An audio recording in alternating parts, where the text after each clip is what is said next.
السلام علیکم ورحمۃ اللہ وبرکاتہ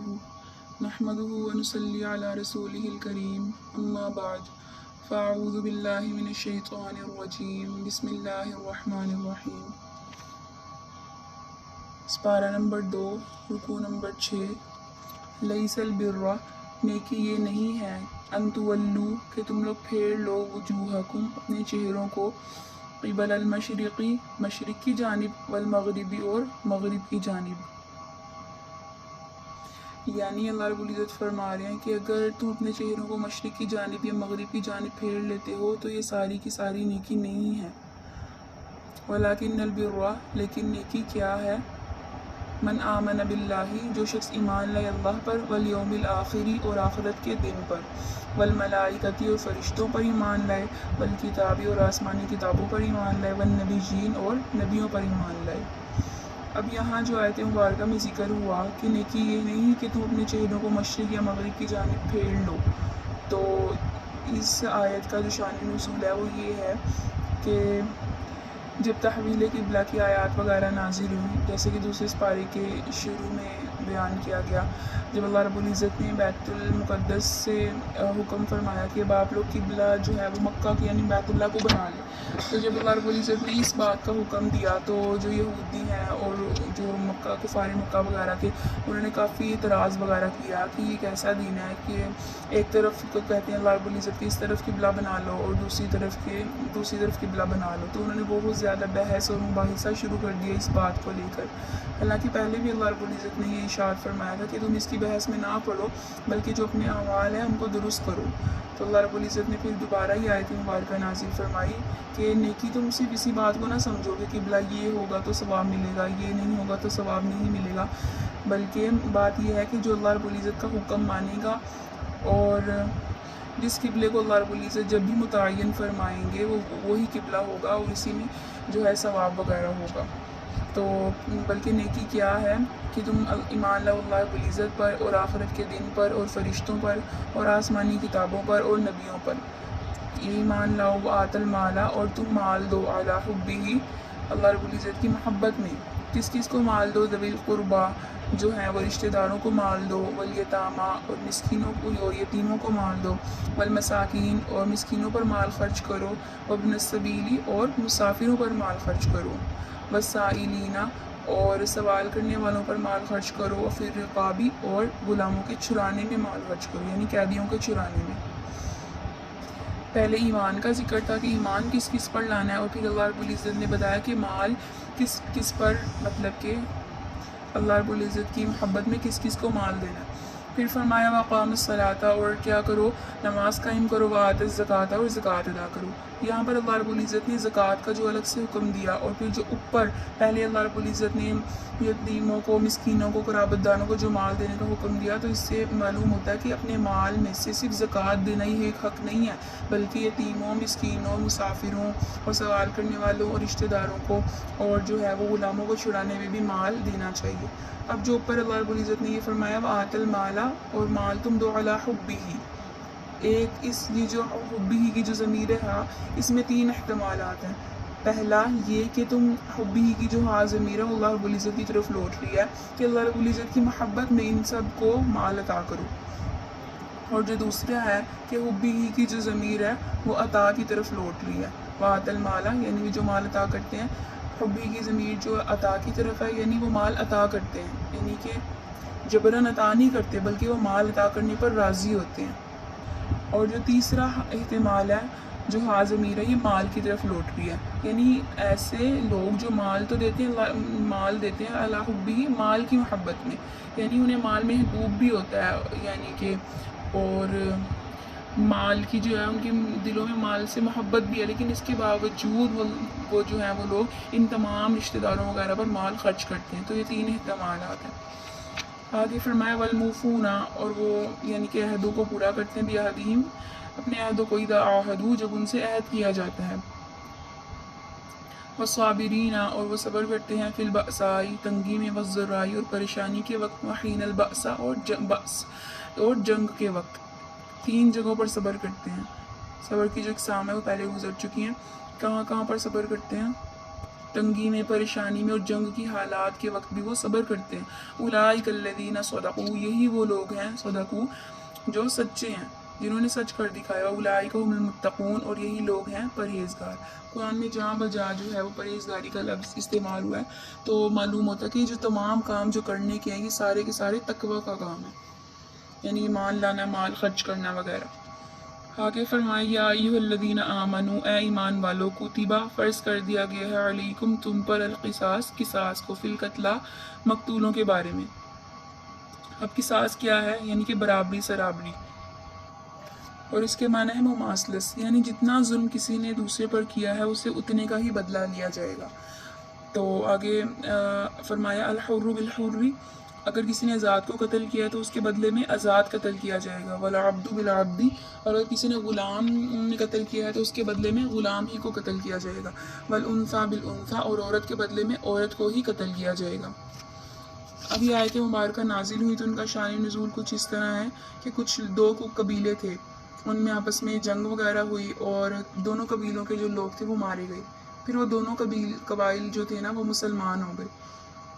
جب وہ اسلام لے آئے تو پھر انہوں نے قصاص کے بارے میں معاملات وغیرہ شروع کیے، تو ان میں سے جو ایک قبیلہ تھا نا اس نے کہا کہ ہم تو بڑی باعزت اور بہت شرف والے لوگ ہیں، ہماری جو عورت قتل کی گئی ہوگی نا ہم اس کے بدلے میں نا دوسرے قبیلے کا مرد قتل کریں گے، اور ہمارا اگر غلام قتل کیا گیا ہے نا تو ہم اس کے بدلے میں تمہارے قبیلے کا آزاد قتل کریں گے۔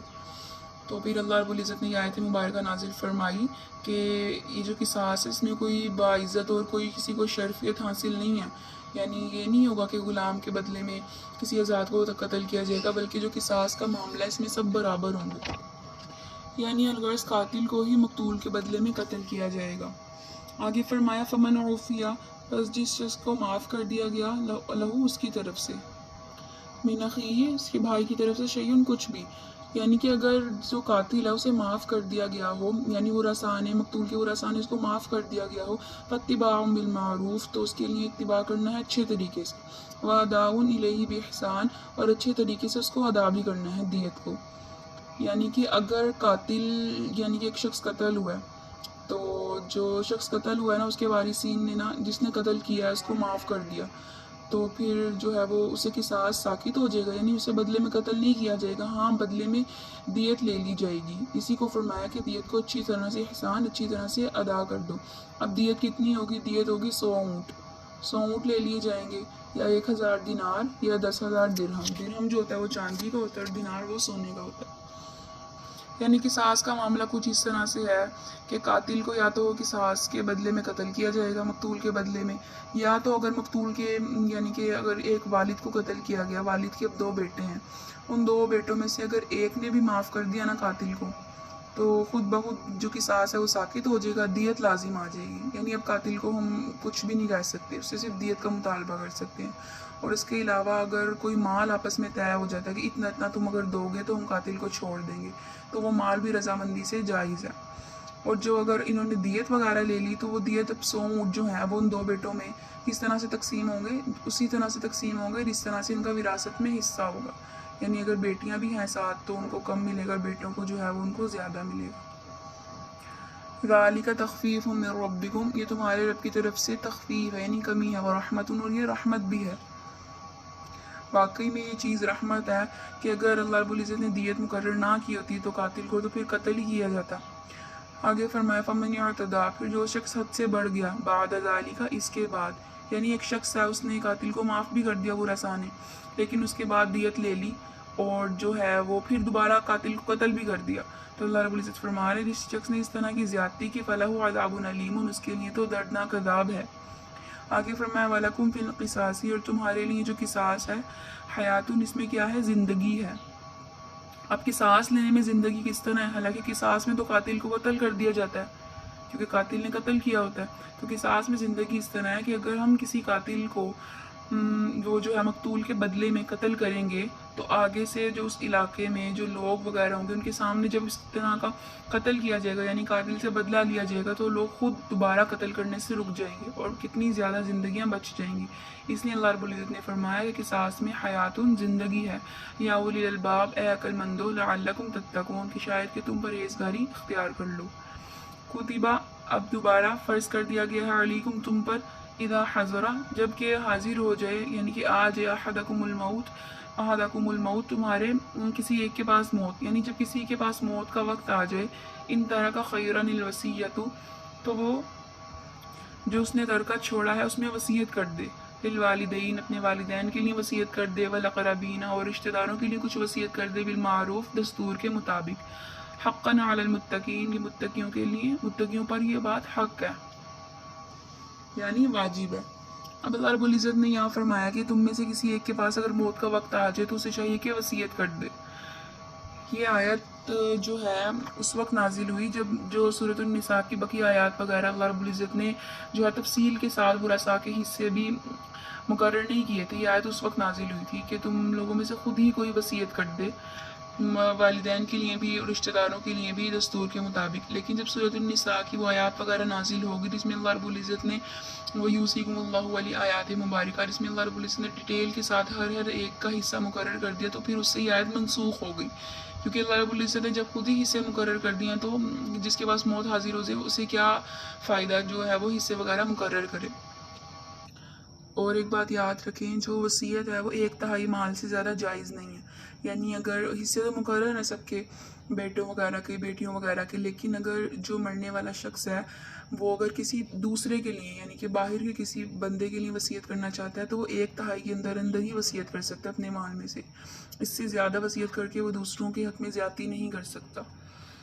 آگے فرمایا فمن بدلہ پس جس شخص نے بدل دیا بعد ما سمعہ اس وصیت سننے کے بعد، فإنما اثمہ تو اس کا جو گناہ ہوگا علی الذین ان لوگوں پر ہی ہوگا یبدلونہ جنہوں نے بدل دیا، یعنی ایک شخص مر رہا تھا اس نے وصیت کی بچوں کے لیے یعنی تمام لوگوں کے لیے، اور پھر جنہوں نے وصیت سنی انہوں نے اس وصیت کو بدل دیا بعد میں، تو اس کا جو گناہ ہوگا وہ بدلنے والوں پر ہی ہوگا، اس پر نہیں ہوگا جس نے وصیت کی۔ ان اللہ سمیع علیم بے شک اللہ رب العزت سننے والے، علیم اور جاننے والے ہیں۔ آگے فرمایا فمن خوفا جس کو خوف ہو، من موسن وصیت کرنے والے کی طرف سے، جانفن کسی طرف داری کا، یعنی یہ ایک شخص ہے جو یعنی کہ مرنے کے قریب ہے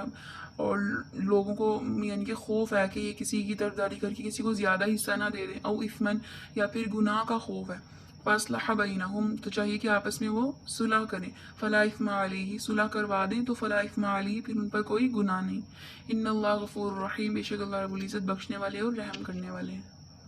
آخری آیت مبارکہ کا جو مفہوم و مطلب ہے وہ یہ ہے کہ جو شخص وصیت کرنے والے یعنی ایک شخص وصیت کر رہا ہے اپنی موت کے وقت اور دوسرے لوگوں کو ڈر ہے کہ یہ وصیت یعنی طرفداری کرے گا کسی کی یا پھر کسی کو زیادہ کم حصہ نہ دے دے، اور جو باقی لوگ ہیں ان کے درمیان صلح کروا دیں، اس طرح